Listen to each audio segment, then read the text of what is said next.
Jinwoo a bien failli perdre face au monarque des démons, tandis que la Corée ainsi que le Japon officialisent le début du 4e raid de l'île de Jeju. Salut à tous, j'espère que vous allez bien, je suis Rodway Senpai et aujourd'hui on va parler du 8e épisode de cette saison 2 de Solo Leveling. Dès le début de l'épisode, on retrouve donc Jinwoo en plein combat avec celle qui semblait être la chef des chevaliers qu'on a pu découvrir dans l'épisode précédent. Après quelques secondes de combat, Jinwoo prend l'avantage et s'apprêtait à en terminer avec elle, jusqu'à ce qu'elle lui fasse savoir qu'elle se rendait. Jinwoo lui retira son masque et on pourra alors découvrir un tout nouveau personnage qu'on a d'ailleurs déjà eu l'occasion d'apercevoir rapidement dans l'opening de cette saison. C'est vrai que le fait de l'avoir abandonné face à Jinwoo est un peu ridicule pour elle, d'ailleurs il ne manquera pas de lui faire savoir, surtout que ses compagnons sont tous morts, ça fait pas trop chevalier, du moins elle ne dégage plus ce qu'elle nous faisait ressentir lorsqu'elle avait encore son masque. Jinwoo finira par lui demander si elle sait où se trouve le laissez-passer pour les tâches supérieures, elle lui dira que c'est son clan qui le détient, s'il la ramène en vie il sera à lui, elle ajoutera qu'elle sait où sont tous les autres laissez-passer, s'il l'épargne elle et son clan, elle l'aidera. Avant d'accepter sa requête, Jinwoo l'intimidera pour savoir s'il peut lui faire confiance, il finira par lui assurer que si elle respecte sa part du marché,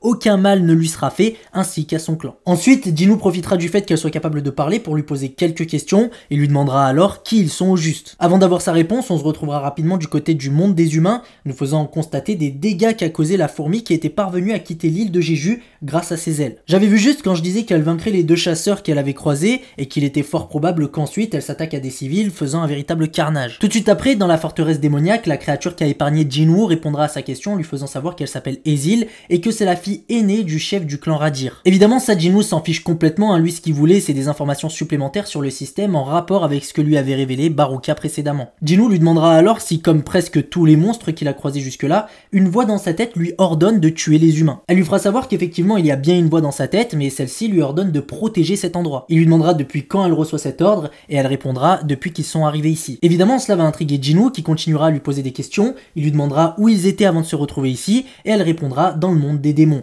et qu'ils ont atterri ici du jour au lendemain. Jinwoo voudra savoir ce qu'ils faisaient dans leur monde avant d'arriver ici, et c'est là qu'elle va commencer à bugger, mais elle arrivera tout de même à lui révéler qu'avant d'arriver ici, ils se préparaient à la guerre. Jinwoo lui demandera contre qui ils allaient faire la guerre, ce à quoi elle répondra un ennemi surpuissant demandant l'union de tous les démons. Elle ajoutera que la guerre était sur le point de débuter et c'est là qu'elle sera complètement bloquée par les bugs, elle se mettra à parler comme un robot, nous faisant savoir à plusieurs reprises que trop d'informations ont été données et que la conversation s'apprête à s'arrêter. Ezil finira par s'évanouir et nous n'en saurons donc pas plus. Je reviendrai bien sûr sur toute cette séquence dans la deuxième partie de la vidéo, on essaiera de voir ensemble ce qu'elle essayait de nous dire. On retourne maintenant du côté des humains, on peut voir qu'effectivement la fourmi a dégommé les chasseurs qu'elle avait croisés, celle-ci avait en fait atterri sur une île au large du Japon, elle a été éliminée mais à elle seule, elle a fait 294 victimes et au total 108 chasseurs ont été déployés, dont 4 rangs E, 1 rang C et 1 rang B ont péri au combat. Je rappelle que cette fourmi était seule, maintenant je vous laisse imaginer ce que serait capable de faire une armée de ces fourmis. Pour la vaincre, il a fallu qu'un rang A rejoigne le combat, ce qui signifie que les fourmis ailées sont de rang A. Gogen-i nous fera savoir que l'île sur laquelle s'est produit l'incident est à 120 km de Jeju, ce qui signifie qu'elles seront forcément capables un jour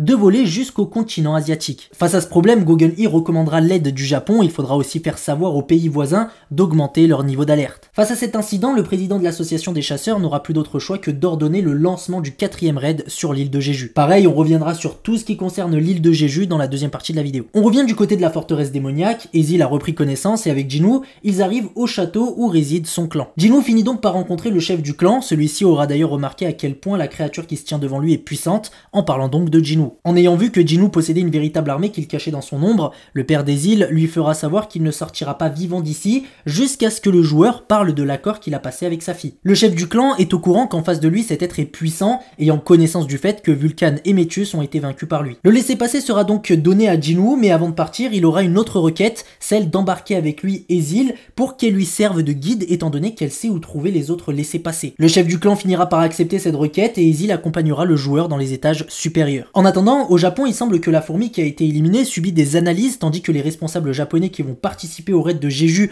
aux côtés des Coréens semblent se réunir. Pendant ce temps-là, Jinwoo lui vient d'en terminer avec l'étage 89, il vient de trouver le laissez-passer de l'étage 90, il nous apprendra au passage que Tank et Igris sont montés de niveau. Ils ont tous deux été promus, Tank passant de rang élite à chevalier, et Igris, tout comme Crow, a été promu au rang de chevalier d'élite. Ce qui signifie que Tank devrait normalement être de rang A et que Igris a normalement atteint le rang S. En vrai, je me disais ça comme ça, mais du coup, si Igris est devenu un rang S, il n'y a pas 10 mais 11 rangs S en Corée, et j'ai pas compté Crow en plus. Arrivé à l'étage 90, comme Ezil lui a fait savoir, Jinwoo constate que la difficulté a nettement augmenté, à tel point qu'il dira que les monstres qui protègent le domaine sont incomparables à ceux qu'il a vus avant. Malgré ça, Jinwoo continuera de grimper les étages un par un jusqu'à arriver au sommet de la forteresse démoniaque. En effet, Jinwoo finira par atteindre le dernier étage et il lui aura fallu attendre quelques secondes avant que le boss fasse son apparition. Il s'agit du roi des démons Baran arrivant sur le dos d'un dragon. Je note que son titre qu'on a pu voir apparaître est Baran, le monarque des démons. Jinwoo nous fera savoir aussi que le fait qu'il puisse voler est très problématique. Il ajoutera en voyant le dragon qu'il semble que Baran soit capable de contrôler plus que des démons. Car en effet, ce que moi j'appelle depuis le début un dragon est en fait une vouivre. Pour ceux qui connaissent pas, il s'agit d'une créature légendaire présente dans plusieurs pays européens, ayant généralement la forme d'un dragon bipède. La guerre contre le monarque des démons débute à partir du moment où celui-ci va faire apparaître son armée qui va très rapidement se jeter sur Jinwoo et Ezil, ce qui obligera le joueur à faire sortir ses ombres tout en utilisant sa compétence du domaine du monarque. Une véritable guerre commence et Baran va lourdement influencer celle-ci en utilisant une attaque qui va faire jaillir des éclairs du ciel,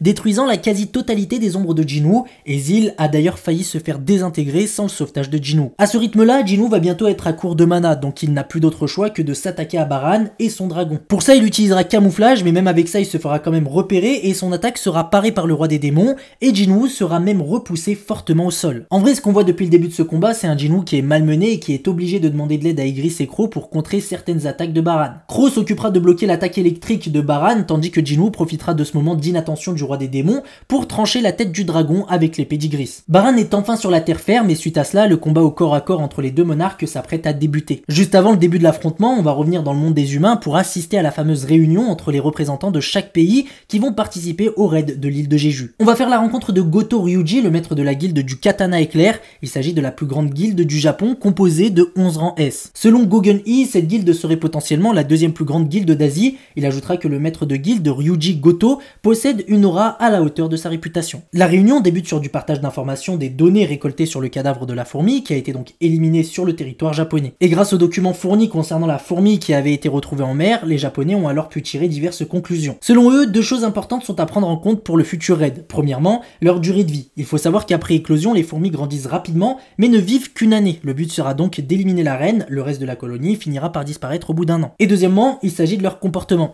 Grâce au dernier raid, ils ont appris que les fourmis étaient attirées par les êtres ayant un puissant mana. Ces deux informations qu'ils ont apprises sur les fourmis seront utilisées contre elles durant le raid et la préparation du plan d'attaque. Le président Go sera d'ailleurs étonné du niveau de détail que contiennent les informations présentes dans ces documents japonais. Ensuite, concernant le plan, la guilde japonaise a prévu d'envoyer 10 de ses 11 rangs S, le maître de guilde y compris. Leur mission sera de détourner l'attention des fourmis, tandis que les Coréens, eux, en profiteront pour s'occuper de la reine. Même s'ils devront faire en sorte d'attirer l'attention de plusieurs milliers de fourmis, cela ne semble pas être un problème pour le chef de la guilde du katana éclair. Il ajoutera que d'après leur simulation, le taux de réussite est très élevé et donc Gogen-i acceptera le plan. Pendant ce temps-là, dans le 100e étage de la forteresse démoniaque, c'est l'enfer, la bataille fait rage, à tel point que Jinwoo n'a même pas le temps de boire de potions de mana, tandis que sa jauge baisse dangereusement. Igris, Crow et Iron affrontent Baran, mais aucun d'eux n'est capable de résister au roi des démons. Il est tellement puissant que les ombres les plus puissantes de Jinwoo n'arrivent même pas à faire en sorte de détourner son attention pour que celui-ci attaque par surprise. Et c'est la première fois depuis maintenant un petit moment que Jinwoo, face au blocage de ses attaques, recevra des coups de l'ennemi,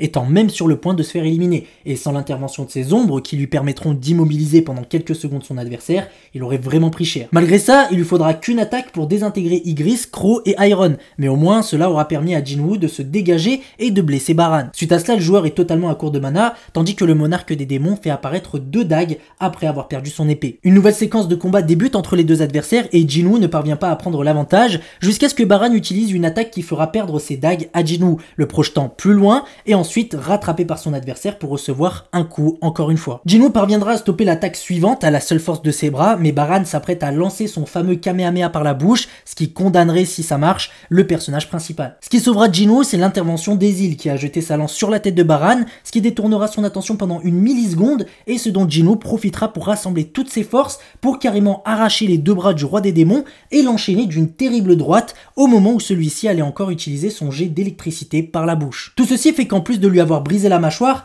l'attaque de Baran a explosé dans sa propre bouche, ce qui lui a désintégré la tête et provoqué une grosse explosion dans le ciel. En éliminant Baran, Jinwoo a collecté son âme et au passage terminé la quête qui lui avait été proposée lors de son retour dans la forteresse démoniaque, de récolter donc les âmes des démons. C'est sur ça que l'épisode s'achève et il est donc temps d'entamer la seconde partie de cette vidéo. On va parler de 3 éléments, on va faire du moins intéressant au plus intéressant, même si les 3 sujets sont en soi soit tous importants. Donc d'abord j'aimerais rapidement parler de Baran, donc le roi des démons. Le titre de ce boss est monarque des démons pour être précis. On nous met encore une fois ce terme en avant. Pour ceux qui n'ont pas vu ma review précédente, sachez que j'ai fait toute une théorie sur ce terme et pourquoi il est si important. Ce que je dis là devra donc être ajouté à ce que je disais dans cette vidéo. Contrairement à ce que je pensais, on n'a malheureusement pas eu l'occasion d'avoir un boss final capable de parler, et donc aucune information nous sera révélée de sa part. Je comprends pas pourquoi il n'a pas dit un mot. Je pensais que la capacité de parler était corrélée à la puissance. Donc plus la créature est puissante, plus elle sera capable de nous donner des informations sur les secrets de ce monde. Baran vient de me prouver que ce n'était pas le cas,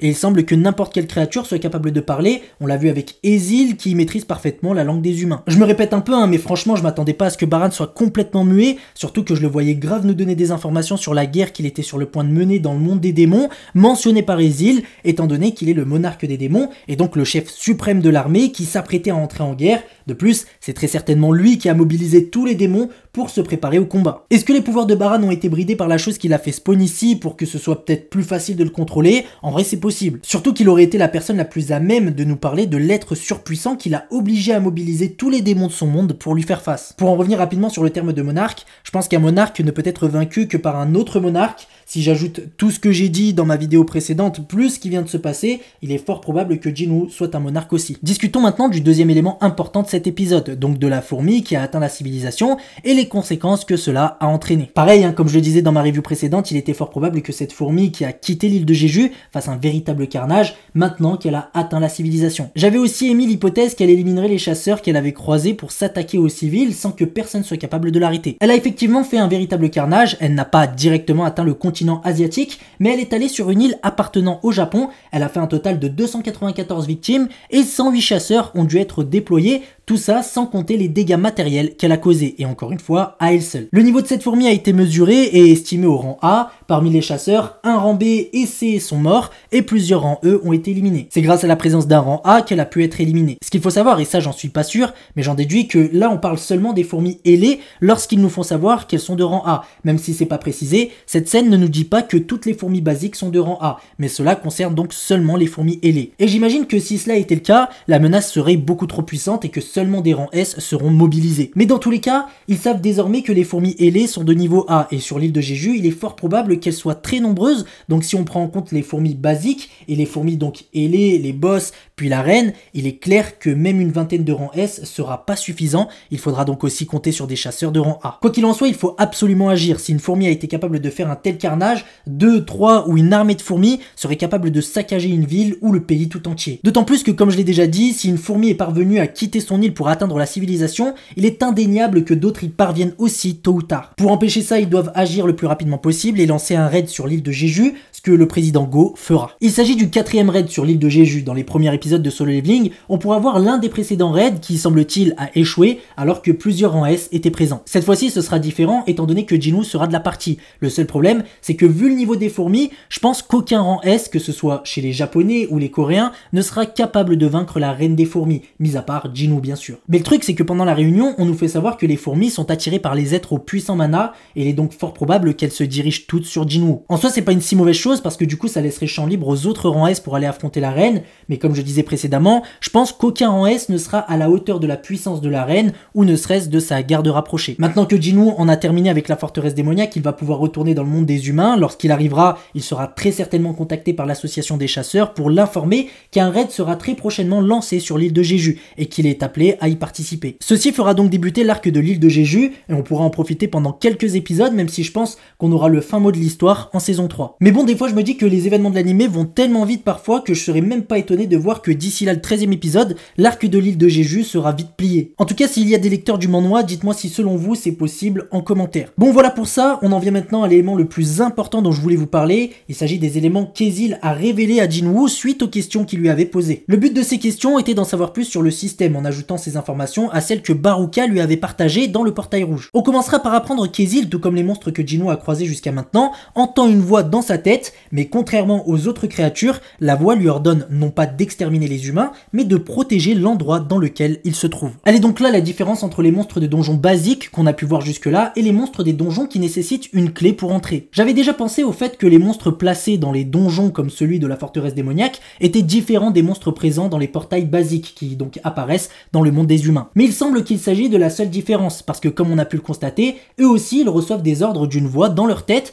et ils semblent eux aussi avoir apparu ici alors qu'ils venaient à la base d'un autre monde. On se souvient que Kargalgan avait dit quelque chose de similaire et que Baruka aussi. Mais ce qu'on peut noter c'est que cet ordre et cette voix, ils semblent l'entendre seulement depuis qu'ils ont ouvert les yeux en ces lieux. C'est très difficile de deviner qui les a fait venir ici, mais vu qu'elle a bugué elle aussi et qu'elle s'est mise à parler comme un robot, on peut imaginer que c'est le système qui censure les monstres. Lorsque durant ces bugs, Ezil nous dira que trop d'informations ont été révélées, il semble que ce n'est plus Ezil qui s'exprime mais plutôt quelqu'un d'autre, et il est fort probable qu'il s'agit de la voix dans sa tête qui a pris le contrôle de son corps et ses paroles, pour l'empêcher donc de trop en dire, surtout qu'on nous fait bien savoir qu'elle en a déjà trop dit. Mais bref, passons. Ezil ne nous parlera pas seulement de la voix dans sa tête, elle nous fera savoir qu'avant d'ouvrir les yeux ici, elle était dans le monde des démons et qu'elle a atterri ici du jour au lendemain. C'est seulement lorsqu'elle répondra à la question de Jinwoo sur ce qu'il faisait dans le monde des démons avant d'atterrir ici qu'Ezil s'est mis à bugger. Celle-ci va lui révéler un élément très intriguant. Elle lui dira qu'il s'apprêtait à faire la guerre. Une guerre contre un être si puissant qu'il demandait l'union de tous les démons. Et la guerre